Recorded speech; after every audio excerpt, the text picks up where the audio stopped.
Maganon pa. Ayaw niya ng mga gulay. Ayaw niya. Likiyan. Hotdog, ayan. Gusto niya.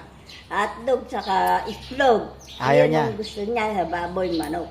Ayaw niyang, yung gulay, ayaw niya kainin yung gulay na yun. Para si Papo. Yun, yung gulay. Ala. Ano sabi sa gulay? Ano sabi sa gulay? Gaganon. Gulay. Pag walang ulam yun dahil naklote.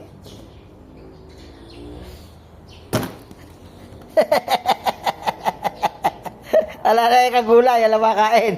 Binamino yung hotdog kagabi isa. Yan. Ngayon bumangon na yun, magbubukla. Wala ang ulam. O yan, buti na lang, may dala ko rito. Sana ko. Yan, dala kong baboy.